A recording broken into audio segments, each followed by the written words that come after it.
Good evening, everyone. I hope you liked the new intro for the Caleb Show. My team, including me, myself, and I, have been working in our new production studio called Caleb Vision Entertainment, giving you entertainment in my vision. So today we'll be talking about the red jolly man called Santa Claus himself.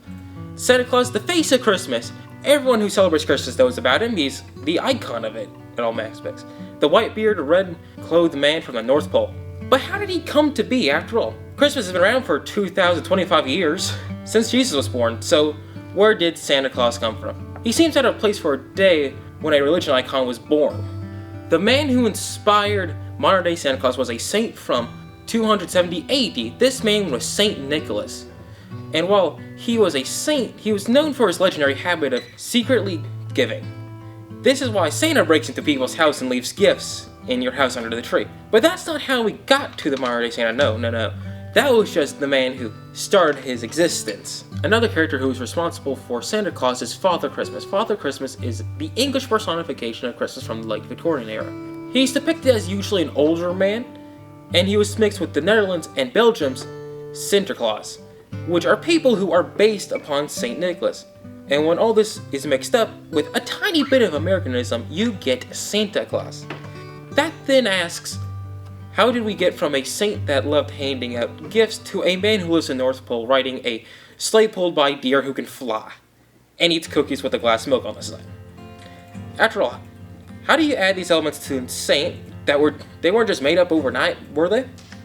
The reason why we leave out milks and cookies for Santa Claus is a tradition that leads back to the Great Depression era of the 1930s. In economic hardships, many parents wanted to teach their children that it was still important to hand out to others. So, it was decided that on Christmas night, they would leave out milks and cookies for Santa Claus as his bribe. Well, more as a gift than payment, after all. The man circles around the globe every single year. Gotta give him something.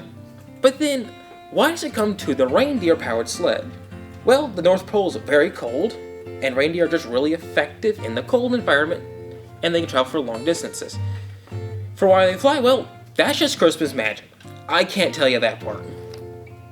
Appearance of a jolly plump man dressed in red, that can be traced back to 1863, with an illustration made by Thomas Nast. While many illustrations of Santa Claus had been made before this one is responsible for the modern day version of Santa Claus in some aspects. But modern day Santa Claus came from Coca-Cola of all companies.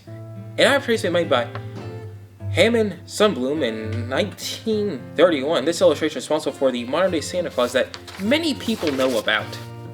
Now for the Caleb News section, we're going to be discussing the future of the Caleb Show. I got some bad news, everyone. Caleb's Read's now gone.